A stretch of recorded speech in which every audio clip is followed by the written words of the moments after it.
Which occupation is completely useless? Story 1. I once filed charges against my employer for an unethical issue that happened. Attorneys were involved and it was ugly for about 2 weeks. I had all job assignments taken away while the investigation was conducted. In the middle of the investigation is when COVID took off and the world went into a tailspin. Everyone who was involved with my issue and charge just started exiting the company, and I just never had any duties given back to me. I stayed in that role for 6 months without anyone ever questioning what I did. I would come into work and make a lap around the site, take an hour lunch, and come and go as I wanted. It was a Fortune 500 and they just lost track of who I was or what I was doing. I was working on a project team and everyone just assumed my direction came from someone else. At one point, the company slashed 20% of the salaried workforce and I never heard a word. When I left the company for an external opportunity, they gave me a sizable exit package to resolve my charge and a wonderful review. It was the worst of times due to the anxiety of always expecting the worst, and the best of times because I was just coming and going with no direction or expectations of any kind. Story 2. A friend of mine worked at a government office. While he was on leave, there was a reorganization and somehow he managed to not be fired nor get a new job. When he returned, his manager and the manager's manager both had moved on to new jobs in the private sector, but his office was still there, so he just went back to work. He did for some weeks try to figure out who he should report to, but was just referred to different people that did not reply, promised to get back to him, or just referred him to someone else, so eventually he just gave up. Then there was a need for his office and he had to vacate it, so he just went home, and that was fine because he had cleared his backlog of work and was not really motivated because there was nobody he could talk to, report to, or assign tasks to him. He is still getting paid. Story 3. I worked as an assistant one summer at my university's athletic department office. On a good day, I was very helpful to them with hands-on tasks, like going around the entire building and collecting models or brands of the printers in everyone's office, delivering physical items to the other side of campus to different administrative officers and vice versa, folding and enveloping stacks of letters and running them over to the campus mailroom before a certain deadline. I mean, they were just basic jobs that anyone could have done, but it really freed up the actual office staff there to be able to do more important stuff, so my work was appreciated. Or so I thought. The last month that I worked there, I showed up to work and was given a task I thought was a joke. I was shown this office room that had a whole conference table of boxes of paper, like those heavy-ass boxes of printer paper, except it was files, and there were like 12 of them, and they wanted all of them shredded. Me being a scholarship athlete and very physically fit, I literally thought that this athletic department office, who obviously knew who I was, just wanted a strong body to load these up in a truck or van to go to a shredding service. Cool, I can get a fun workout for the day. Nope. They wanted me to personally shred them by hand, not with a shared office-sized shredder either, which still would have been too much work for the machine, but with like one personal shredder that someone would have by a desk. I literally thought it was a joke, but unfortunately they were serious. So obviously when this wasn't working, I would periodically get someone from the staff to come in the room and huff, upset that I didn't get more done, and then they would hastily give me another personal shredder to use, as if that was even the problem. Lol. Not only did it not faze anyone in this office staff that this was actually not a possible job to do, but it also didn't faze them that it was incredibly ridiculous to make me do this job all day and then scoff at me when I dare to go on a break. They literally got upset about the fact that I wasn't able to get this done in whatever unrealistic time frame they thought. Also, both the shredders ended up jamming several times, which I also would get scolded about, as if I was a child. Like, this full staff went from being super thankful I was around and running useful errands for them, to thinking I was some reckless lazy slob with the IQ of a slug who enjoyed breaking office equipment. I was actually incredibly jarring and really demoralizing. What really sucked about that, besides it being a literally impossible task,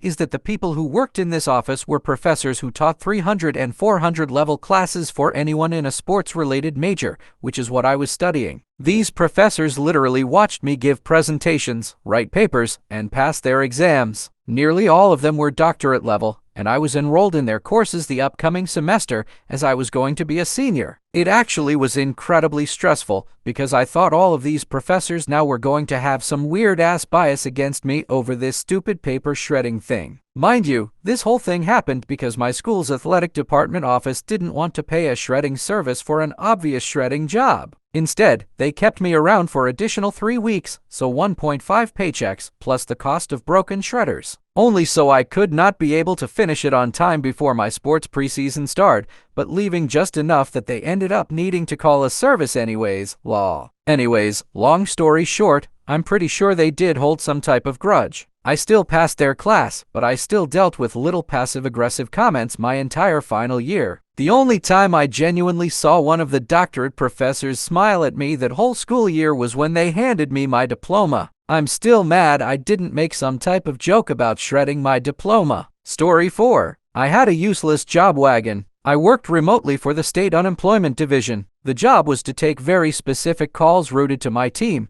point the people on the line to a specific website, and make sure they could log into it. 4 of us had this role for almost a year. The line rang maybe once or twice an hour, and 2 of the others on the team for some reason took it upon themselves with no prompt from management to race each other to answer first when it rang. Me and the other girl who wasn't racing kept our mouths shut. I did have to sit in front of the PC for 8+ hours per day, but took maybe a dozen calls all year. I finally beat a few games that were collecting virtual dust in my Steam library, experimented with weight loss via poop pills, and annoyed people on Total Fark. When the department finally ended our program to reassign us, they only looked at the department total calls and time on calls, not individuals. I was never audited, never reviewed, just eventually moved to another kind of call that I actually had to document and could actually help people.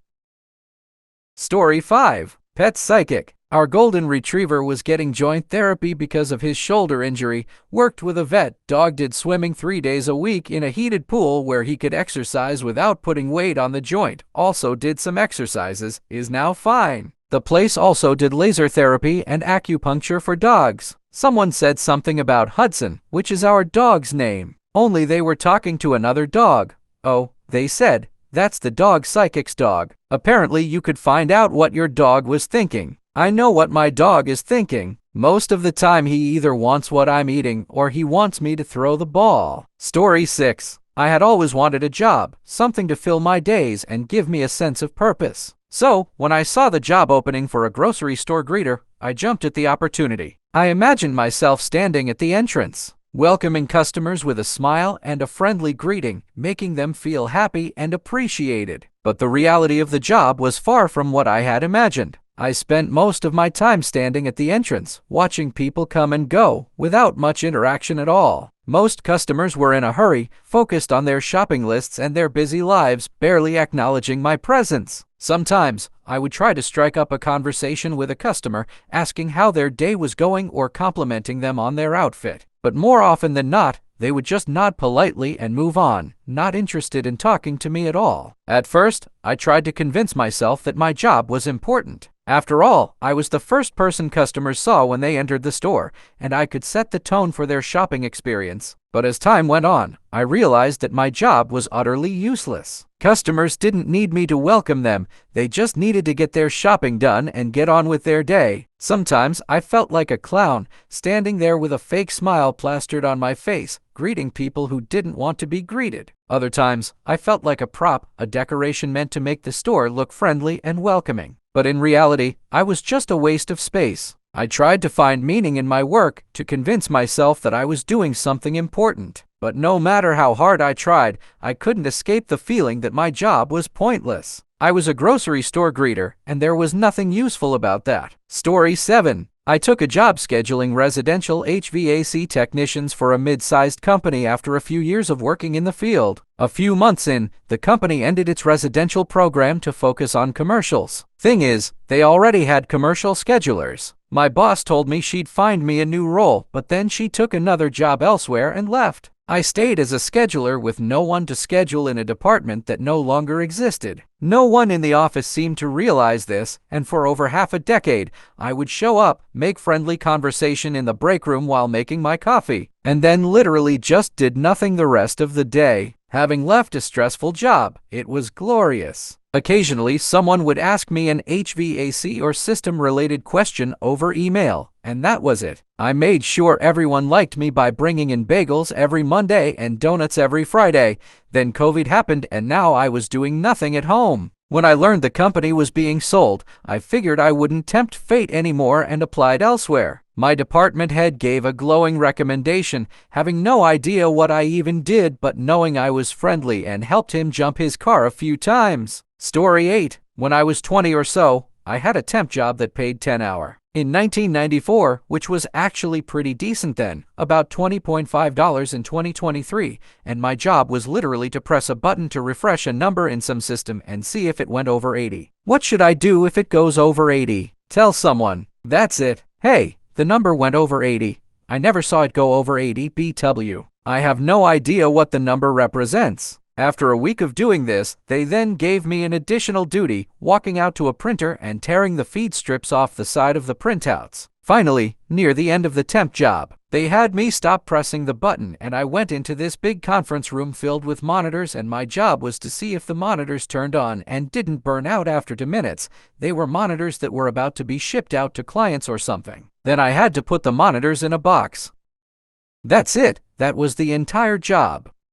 Story 9. I used to work at a petrol pump as a staff member. It was a job that I had taken up out of necessity, but I soon realized that it was a useless job. My job consisted of filling petrol in customers' cars and collecting money from them. There was no scope for growth or any kind of learning in this job. Every day was the same routine. I would wake up early in the morning and get ready for work. I would reach the petrol pump and start filling petrol in cars. Some customers were friendly, and some were not. Some would tip me, and some would not. It was a monotonous job that did not require any skill or expertise. I felt like a robot performing the same task over and over again. There was no creativity involved, and I felt like I was wasting my time. The job paid me enough to survive, but it did not bring me any satisfaction or happiness. I started to dread going to work every day. The thought of spending another day filling petrol in cars was depressing. I felt like I was not contributing anything to society or making any meaningful impact. I started to question the purpose of my job. Why was I doing this? What was the point of this useless work? I realized that I was not alone in this. Many of my colleagues felt the same way. We were all stuck in a job that did not bring us any joy or fulfillment. We were just going through the motions, waiting for the day to end. Eventually, I quit my job at the petrol pump.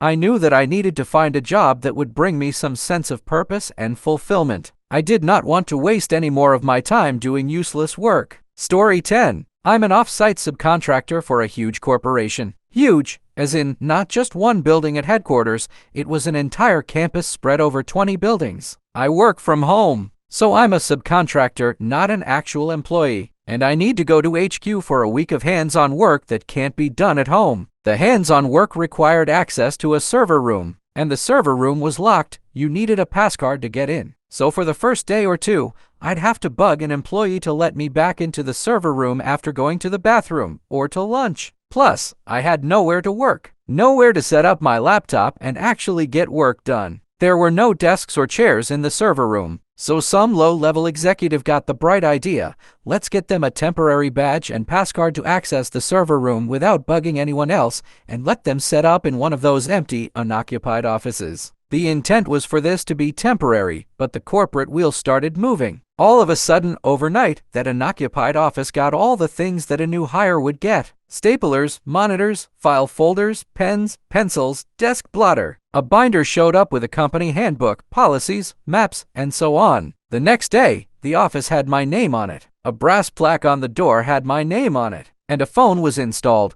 and the office assistant came over to show me how to use it. I had a voicemail mailbox that now belonged to me. A laptop was issued to me. I was shown how to access the shared printer. My week ended, and I went back home, cross-country. For months, my office was still there. I'd ask friends who worked there to go check, and my office was still there. Others working nearby thought I was just traveling a lot. My voicemail stayed active for months too. To everyone's understanding, I was an employee who just happened to work odd hours or something. About 8 months later, someone figured out the mistake. Story 11. I used to work as a bathroom attendant at a fancy restaurant. My job was to stand in the restroom all night, hand out towels, mints, and other toiletries, and collect tips from customers. At first, I thought it was a decent job. After all, it paid well and allowed me to work in a professional environment. However, after a few weeks on the job, I realized that my work was completely useless. I was standing in the bathroom, doing nothing but handing out paper towels and mints to people who were perfectly capable of getting those items themselves. It was a waste of my time, and I felt like I was being paid to do absolutely nothing. The worst part of the job was the expectation that I would receive tips from customers. The restaurant had a sign on the wall that said gratuities are appreciated,